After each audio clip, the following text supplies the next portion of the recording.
Excelentísimo señor presidente de la Real Academia, amabilísimos asistentes a este acto académico. El título de esta conferencia es Neuropsicología y Neuroespiritualidad.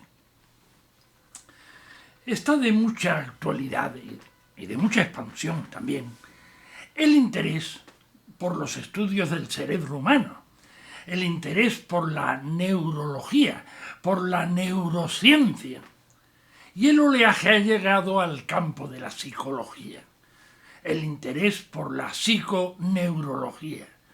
Y dentro del territorio de la neurología y de la neuropsicología o psiconeurología, ya es frecuente oír hablar de neuroespiritualidad.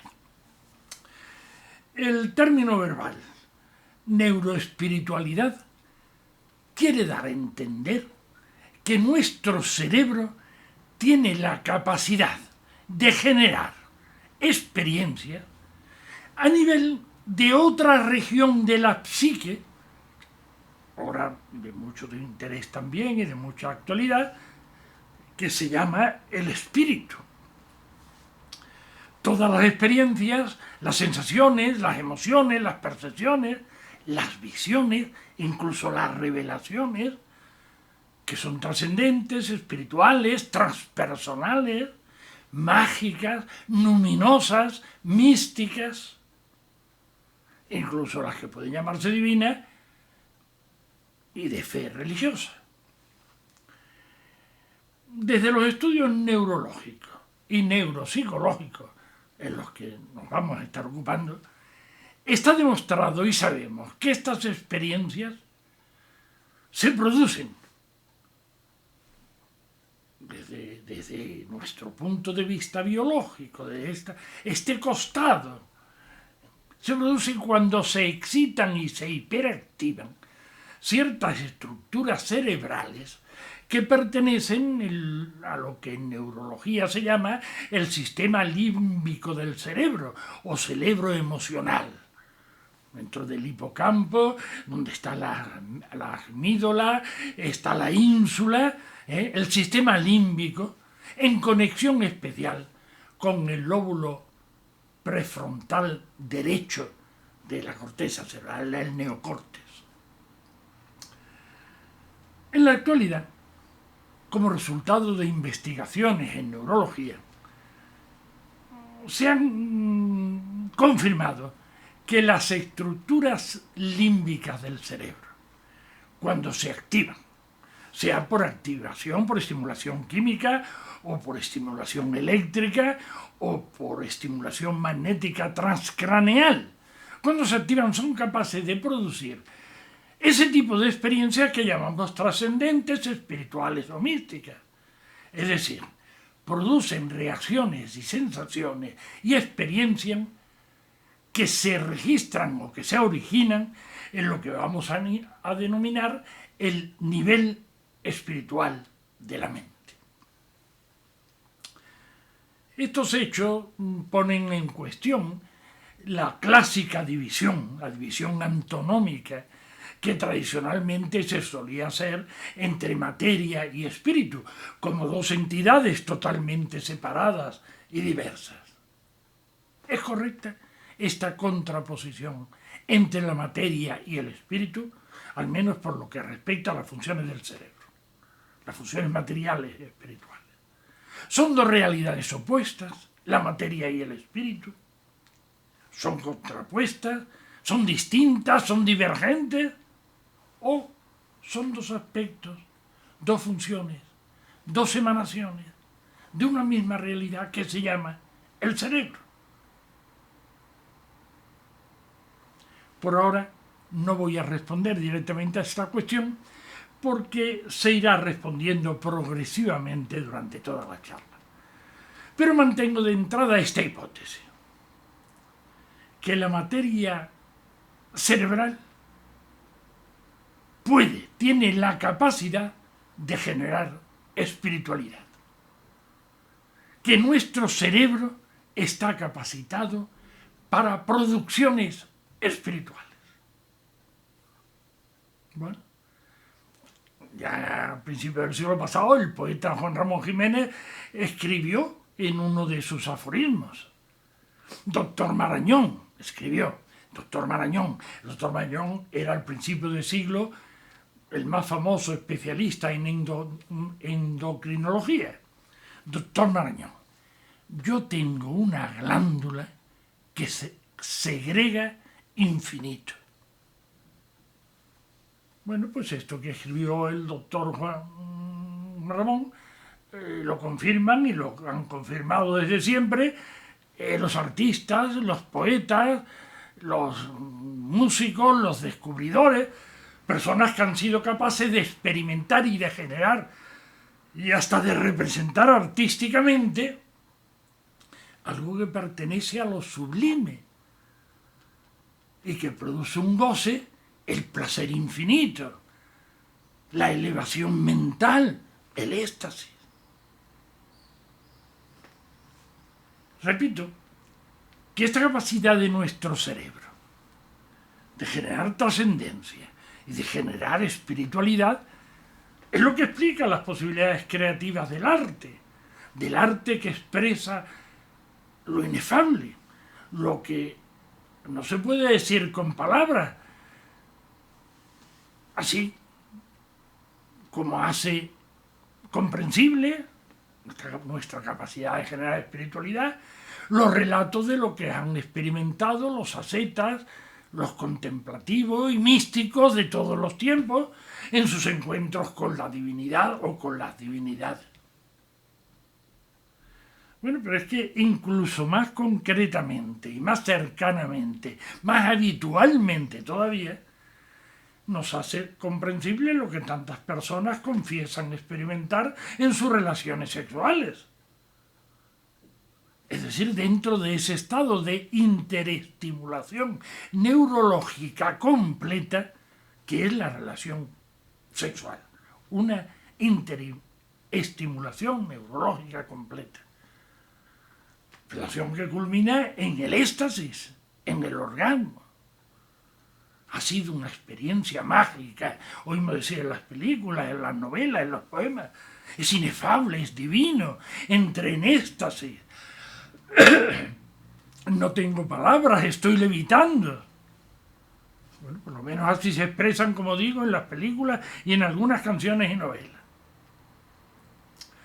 Cuando hablo de esto, me gusta aportar un par de poemas de amor, en los que el componente sexual de nuestro poderoso instinto animal humano, este instinto primario y primitivo, culmina en la esfera del espíritu, con esa experiencia de amor en plenitud, descubierto, iluminado, sorprendido y sublime.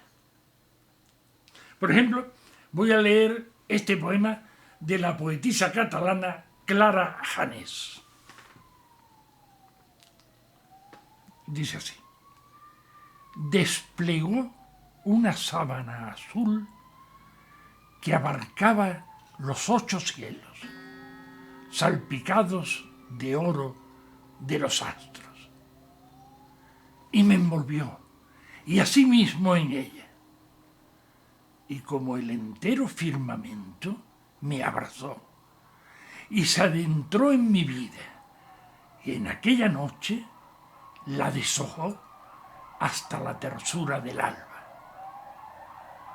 Con el tacto del más leve pétalo, dobló su cabeza en mi cuello.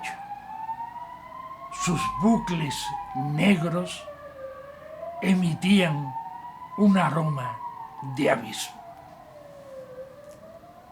Es bello, ¿eh? Pues tengo aquí otro poema de Juan Ramón Jiménez, de su libro Diario de un poeta recién casado. Cuando dormida tú me echo en tu alma y escucho con mi oído en tu pecho desnudo tu corazón tranquilo, me parece que en su latir hondo sorprendo el secreto del centro del mundo. Me parece que legiones de ángeles en caballos celestes, como cuando en la alta noche escuchamos sin aliento y el oído en tierra trotes distantes que no llegan nunca, escucho que legiones de ángeles vienen por ti de lejos, como los Reyes Magos al nacimiento eterno de nuestro amor, vienen por ti de lejos a traerme en tu ensueño el secreto del centro del cielo. Bueno, estas expresiones que son inenarrables con nuestras palabras habituales, por eso necesitan la expresión lírica. Estas experiencias de climas, de goce sublime y de plenitud en el amor, juntas a un sentimiento de infinito, de integración por el amor en el universo, son las experiencias y los sentimientos que culminan en estos dos poemas. En el de Clara Janés, cuando habla de cielo, de firmamentos, de abismos, y en el de Juan Ramón, cuando habla de legiones de ángeles en caballos celestes, de astros, de secretos del centro del mundo y de secretos del centro del cielo. Y los he leído como testimonio de que la capacidad de nuestro cerebro de generar experiencias transmateriales, es decir, por encima de la materialidad, nos sitúan en un ámbito distinto y especial que es la esfera de la espiritualidad, donde trascendemos sobre nuestro ego individual y nos fundimos y nos hermanamos con el amor, con la belleza, con la verdad suprema. Dice Valle Inclán en uno de sus poemas: ¿dónde gozar de la visión tan pura que hace hermana las almas y las flores? Es un instinto, es una tendencia de nuestro organismo, trascender. Como digo, se interfiere por inducción lógica que los humanos tenemos la capacidad innata para la espiritualidad, desde la cual, desde esta capacidad, accedemos o podemos acceder a un nivel superior y supremo de autorrealización personal y a un nivel de perfeccionamiento de la especie humana. Y estas son también las experiencias donde se construye todo el edificio de las artes creativas y también son los pilares humanos sobre los que se han construido las grandes religiones que buscan la culminación de la espiritualidad y el encuentro trascendente con la divinidad. Pero quiero insistir en que la espiritualidad es un concepto más amplio que el de religión. No existe espiritualidad, no existe religión sin espiritualidad, pero sí es posible espiritualidad sin religión. Incluso en movimientos, en instituciones espirituales que no son religiosas, aunque se asemejen, como el budismo, el jainismo, el taoísmo, son movimientos e instituciones espirituales, pero no son congregaciones ni órdenes religiosas. Bueno, pues esto se da en personas normales, en muchas de las personas que se sienten a nuestro lado y que experimentan su estar en la vida, integrando en su espíritu, en su ser, dimensiones del espíritu. En su ser, en su sentir, en su actuar, aunque no sean creyentes a lo mejor de ninguna religión. Personas que viven la vida a otro nivel o integrando sus vivencias en ese otro nivel que es el del espíritu. Como quien tiene acceso. Hay personas que consiguen el acceso a una azotea de su casa interior, a un balcón superior, desde donde se divisan cielos más extensos y horizontes insospechados. Y es por lo que concluyo este momento. Y estoy de acuerdo en que tenemos una tendencia innata a la espiritualidad generada por estructuras cerebrales y que tenemos una capacidad de contemplar la vida y de interpretar el mundo con las luces de la inteligencia espiritual, la capacidad de leer profundamente en el interior de esa palabra inteligencia, intus legere, inteligencia, capacidad de inteligencia espiritual, alcanzando y abarcando dimensiones a las que no llegan los focos de la inteligencia racional. Está científicamente probado por experimentos. En Canadá se han realizado algunos hace menos tiempo, que la estimulación magnética transcraneal de las estructuras límbicas del lóbulo temporal pueden producir en sujetos normales, sanos, experiencias tales como alucinaciones. ¿Sí? Visiones sin que haya un objeto material que la justifique. Sensaciones de presencia de otros seres y experiencias espirituales y místicas en las que los sujetos que lo experimentan dicen encontrarse a lo mejor con habitantes de otros mundos, o con difuntos, o con ángeles, o con su padre, o con un antepasado. Todas estas características son muy similares a la experiencia que nos narran los místicos y los religiosos en sus escritos, en sus manifestaciones.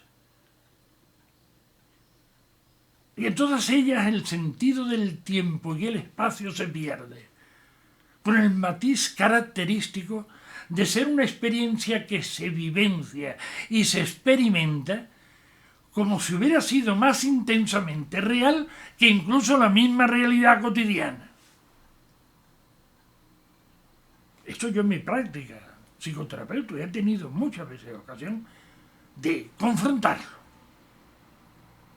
Y esto también se explica desde la neurología. Se puede explicar desde la neurología en cuanto que está en relación con la hiperactividad de una zona del cerebro emocional llamada la amígdala, que tiene como función específica la de dar sentido de realidad a los sucesos y los estímulos que llegan del entorno. Y esto a nivel de las relaciones habituales es muy corriente. Oír a personas que relatan lo que han visto y te lo hacen ver como si tú lo estuvieras viendo también en ese momento. Pero está comprobado además, científicamente comprobado, que hoy se pueden provocar experiencias de este tipo estimulando eléctricamente esta zona específica de la corteza cerebral. A la vista de estos hechos y de los experimentos que he apuntado, algunas personas podrán dudar de la autenticidad de las experiencias religiosas narradas desde antiguo, o de esos fenómenos a los que llamamos místicos, espirituales, o transpersonales, o metafísicos, o trascendentes. Bueno, pero tampoco racionalmente hay por qué dudar. Son realmente fenómenos espirituales, son fenómenos místicos, son trascendentales, sí,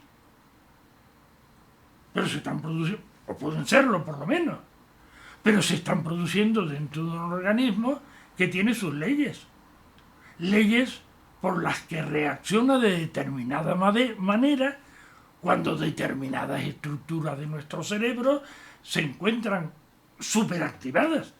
En este caso se encuentra activada pues, por una emoción mística o de trascendencia o de encuentro con creencias relativas a existencias espirituales distintas de las materiales y visibles.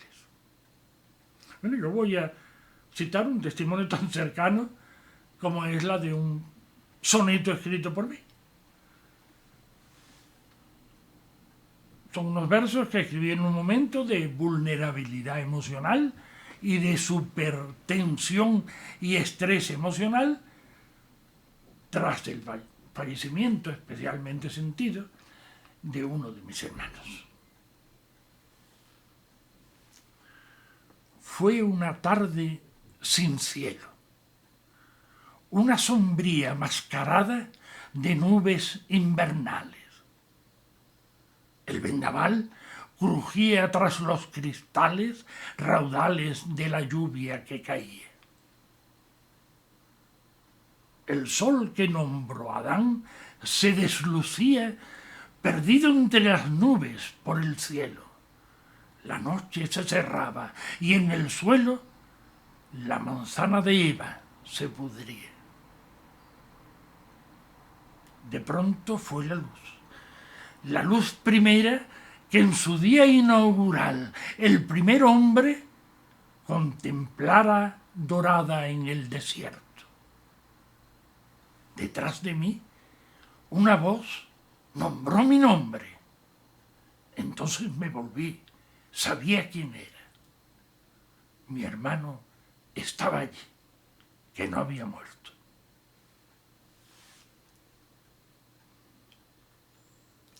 Bueno, todos ustedes saben que también se puede entrar en esos estados alterados de conciencia, no solamente mediante los motivos que hemos dicho, mediante las emociones intensas, sino mediante la ingestión de drogas alucinógenas o psicodélicas o enteógenas. La palabra significa etimológicamente enceosgeno, Dios engendrado dentro de nosotros. Estas sustancias activadoras son alcaloides extraídos de hongos, de plantas, de lianas, de arbustos, como la llamada Amanita muscaria, u hongo matamoscas, o el peyote mexicano,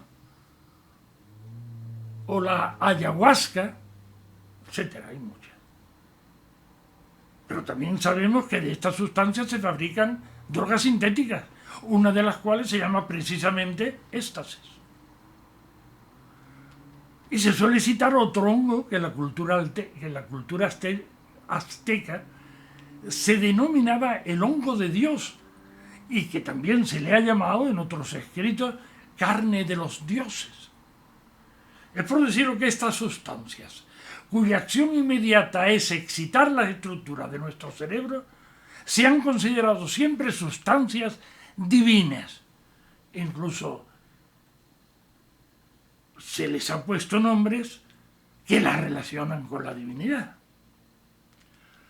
Por todos estos argumentos, quizás se podría afirmar, desde el punto de vista neurocientífico, que existe el ámbito de lo sobrenatural y que para muchas personas, incluso personas científicas, no es un mundo, es un mundo real, aunque quizás no exista fuera de nosotros mismos, sino que es un producto, o podríamos decir, un constructo de nuestro cerebro. Bueno, esto podría ser algo igual que gran parte de lo que consideramos realidad exterior. Hoy sabemos que los colores, los olores, los gustos, los tactos son atribuciones del cerebro a la información que nos llegan desde los órganos de los sentidos y que se registran y se configuran por sinapsis neuronales de nuestro cerebro, pero que no son así como existen en la naturaleza. Nosotros los construimos. Hay una famosa película que yo recuerdo mucho al autor, Ingmar Bergman, el siglo pasado, uno de los maestros indiscutibles de la cinematografía. Pues una de sus películas lo han puesto muchas veces por televisión, Fanny Alexander, termina con una voz en off que dice más o menos, porque voy a citar de memoria, no voy a citarlo a la letra, pero dice más o menos esto: la realidad no existe, no es más que un conjunto de datos y de estímulos que cada persona selecciona, organiza y configura de modos muy diversos. Más o menos quiero recordar que esto es lo que decía la película, que cada persona interpretamos a nuestro modo los datos de la realidad que nos circunda, según unas pautas culturales más o menos generalizadas, o apetencias o condicionamientos subjetivos y personales, pero que son los artistas, los pintores y los músicos, o los escritores, los que inventan modos renovados de ver el mundo, de organizar el mundo, de darle nuevos significados, como jugando a ser dioses. Le llega a decir al poeta Juan Ramón: los dioses no tuvieron más sustancia que la que tengo yo, porque yo también, a través de la palabra, he creado un mundo. Inteligencia, dame el nombre exacto, que mi palabra sea la cosa misma, creada por mi alma nuevamente. Bueno, y resumo todo esto con ese pensamiento del filósofo y poeta francés del siglo pasado, Paul Éluard, un pensamiento que se convirtió en un eslogan publicitario relativamente reciente. Hay otros mundos, pero están en este. Bueno, pues vamos a aterrizar a nuestra propia experiencia, al terreno de nuestra propia subjetividad. Desde que se conoce y se sabe que el cerebro es o puede ser productor de espiritualidad, se plantean dos posibilidades optativas, dos opciones fundamentales. Se llaman opciones fundamentales en filosofía aquellas decisiones o elecciones, opciones, que al aceptarlas ya dan una dirección total a la existencia. Yo decido, pues, meterme a fraile. Bueno, pues, mi existencia ya toma una orientación totalmente. Yo decido irme a vivir al Japón. Bueno, mi vida toma ya una orientación. Simplemente decido casarme con esta persona. Bueno, pues ya tener hijos con ella. Mi vida toma una opción. Han sido opciones fundamentales. Marcan fundamentalmente la vida de las personas. Bueno, pues una opción es la de los creyentes y otra opción es la de los no creyentes. Los creyentes en la existencia de Dios argumentan que Dios ha colocado en el cerebro humano unas estructuras que permiten la experiencia espiritual y el contacto con la divinidad. Dios ha querido que el ser humano, creado por Él, pueda establecer una comunicación de amor con Él. Y ha diseñado su cerebro de este modo que pueda realizar esta capacidad. Postura opuesta. Los no creyentes piensan que estas experiencias místicas, metafísicas, espirituales, son fruto de la evolución filogenética a través del tiempo y de la evolución ontogenética, de la evolución personal de cada uno de nosotros. Igual que el resto, nuestro organismo ha seguido un proceso de selección natural, traspasando el objeto primario. La vida primero nos dio la oportunidad de supervivir, pero ha ido avanzando y evolucionando hacia objetivos de una supervivencia en mayor plenitud de posibilidades vitales, desarrollando primero la inteligencia, con la inteligencia la ciencia, la tecnología. Bueno, pues del mismo modo, nuestro proceso evolutivo nos ha dotado la capacidad de vivir una existencia más plena en un estado de conciencia superior. Y las personas que han desarrollado esta capacidad, bueno, pues son personas espirituales, pero no sobrenaturales, porque todo esto está en su naturaleza. Ni siquiera tienen por qué ser religiosas, porque todo lo que sucede y experimenta se considera que es natural, todo es científico, todo es explicable por la neurología. Bueno, pues quiero decir que todavía, para los que defienden la primera opción, para los creyentes, existe otra segunda posibilidad dentro de su opción. Si es verdad que las estructuras cerebrales son frutos de la evolución, y esto parece obvio, pueden creer en la posibilidad que desde un diseño divino se hayan formado estas estructuras dentro de nuestro cerebro utilizando los mecanismos y las leyes de la evolución darwiniana, las leyes que descubrió Darwin, pero que estaban diseñadas en el organismo humano por diseño divino. Y con estas capacidades, por evolución de las especies, hemos llegado al Homo sapiens, y este Homo sapiens, el ser humano, la persona humana, puede seguir desarrollándose hacia otras esferas de autorrealización, que son las esferas del espíritu, o a las que Teilhard de Chardin denominó, ya como final de la evolución, el punto omega. Y es por lo que es posible tener experiencias espirituales y habitar nuestra propia mente, con nuestra propia mente en las regiones del espíritu, donde puedo comunicarme con seres extramateriales o espirituales, aunque sea desde la oscuridad de la razón.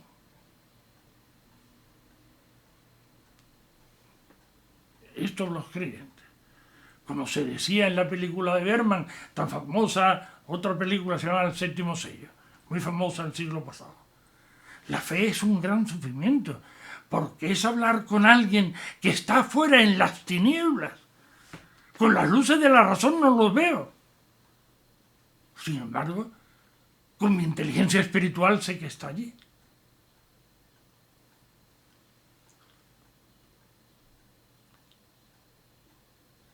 Bueno, también los que tienen la segunda opción, los no creyentes, bueno, pues también es razonada y razonable su opción. Pensar que esta estructura, por un proceso de evolución normal, son las que han generado creencias en seres espirituales y divinos a través de funciones más elaboradas del cerebro, pero por supuesto sin más realidad que las intracerebrales. Y en este segundo caso, ya lo he dicho, la espiritualidad resultaría ser una facultad como cualquier otra que se ha desarrollado por evolución natural en respuesta a determinadas presiones medioambientales, con el fin de aumentar las posibilidades de supervivencia y de autorrealización, igual que se ha desarrollado primero el lenguaje y la inteligencia y la capacidad para la música y para la poesía y para las artes y las descubridores creativas y estéticas. Y hay personas más espirituales o menos espirituales, dependen de que tengan más o menos desarrollada esta facultad, o en razón de que se lo haya facilitado el entorno, la sociedad o el medio cultural en la que estas personas se encuentran. Y también han existido y existen otros individuos, otras personas, hombres sapientes también, en las que esta espiritualidad parece estar totalmente ausente. Y para quienes la inteligencia espiritual y el ámbito de la espiritualidad no tiene que intervenir necesariamente en la interpretación del mundo. Solo les interesa lo que se pueda explicar por los argumentos cognitivos de la razón, con la inteligencia racional. No existe inteligencia espiritual. Hay pues 4 opciones, para que pensemos con cuál nos identificamos cada uno. 2 opciones para las personas creyentes, que son las de la intervención inmediata de Dios, o de la intervención inmediata de Dios a través de una naturaleza creada por Él. Las dos son compatibles con lo que entendemos por tener fe. Y dos opciones para los no creyentes. Los que creen que nuestro cerebro es capaz de crear espiritualidad y alcanzar una inteligencia superior, que es la inteligencia espiritual, sin que para eso sea necesario, crean que existen en la existencia de otro mundo de seres espirituales, fuera de nosotros. O los que creen, dentro de la segunda opción, que el cerebro termina y se culmina con la inteligencia racional. Son los agnósticos. Lo que yo como inteligencia no veo, no tengo por qué creer o contar con eso para elaborar mi existencia en la vida. Bueno, pues hasta aquí quería traeros. Hasta este límite, hasta esta frontera de la razón, para preguntaros, y para que cada uno y cada una se lo pregunte en su interior y se lo responda. Y yo, ¿con cuál de estas opciones me identifico? Cuando llego aquí a este punto, ¿sigo pensando que veo que puedo ver algo más allá? ¿Sigo viendo a Dios, aunque sea entre las brumas exteriores o en los susurros secretos de mi corazón? Bueno, ustedes saben que la fe no es una demostración, no es una convicción. La fe es una opción, una decisión libre. Y por eso reitero mi pregunta, que cada persona que está aquí se lo responda y se lo pregunte y se lo responda a sí misma. ¿Cuál es mi opción? ¿Cómo elijo configurar mi pensamiento y organizar mi estar en la vida? Y a todos se lo vuelvo a decir, que la fe no es una convicción, que la fe es una opción, una decisión libre, una entrega incondicional, una sin razón, como el enamoramiento, que es razonable para eso muchas veces. Eso lo decía una novela de un escritor francés, Julien Guérin. Decía, no se puede explicar por qué se tiene fe. Se sabe, como una persona sabe cuando está enamorada. ¿Por qué está enamorada? No sé. No es algo que a lo que la persona tenga que rendirse por la evidencia de su razón, por la inteligencia racional. Las luces de la razón no llegan a iluminar las riberas del espíritu donde se apacienta la fe para las personas que han elegido vivir su vida en fe. Para arribar a estas orillas hay que dar un salto con el vacío de la mente. Decía un poema que leía en mi juventud. ¿Cuántas veces te buscaron mis manos, tanteando en las sombras como un cielo? Mis manos te buscaron, pero yo no te veía.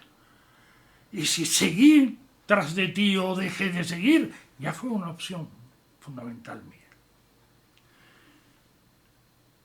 A este nivel de instalación en las regiones del espíritu, cuando están iluminadas por la fe, el verbo conocer adquiere un significado de compenetración y de interpenetración con lo conocido. Es decir, cuando lo conocido queda abarcado, incorporado, fundido en una experiencia de encuentro para el que no existe otra sinonimia que la palabra amor.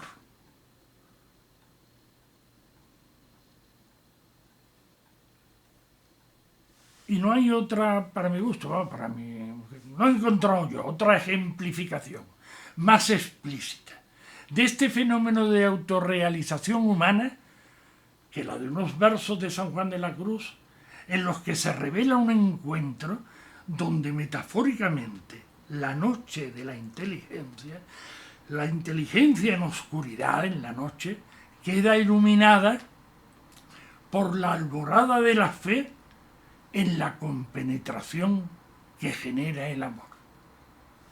Oh noche que guiaste, oh noche amable más que la alborada, oh noche que juntaste amado con amada, amada en el amado transformada. Bueno, aquí encuentro yo descrita toda la fenomenología de la fe. A través de esta experiencia encuentro conocimiento, amor, encuentro conocimiento, amor, en este otro plano de la mente a la que hemos llamado el espíritu. Y quien de vosotros haya optado por esta opción, por la opción de la fe, si alguien le preguntara qué es lo que ha descubierto, qué es lo que ahora sabe, pues es posible que no pueda responderle sino con estos otros versos de San Juan de la Cruz. Entréme donde no supe y quedéme no sabiendo, toda ciencia trascendiendo. No sabiendo por inteligencia racional, trascendiendo por inteligencia espiritual. Cuando más alto se sube, dice el verso, cuando más alto se sube, tanto menos entendía qué es la tenebrosa nube que a la noche esclarecía. Sí, una nube tenebrosa, sin embargo, era iluminadora de una noche que seguía siendo noche para la inteligencia racional, pero luz para la inteligencia espiritual. Cuando más alto se sube, tanto menos entendía que es la tenebrosa nube que a la noche esclarecía. Por eso, quien la sabía queda siempre no sabiendo, toda ciencia trascendiendo. Gracias.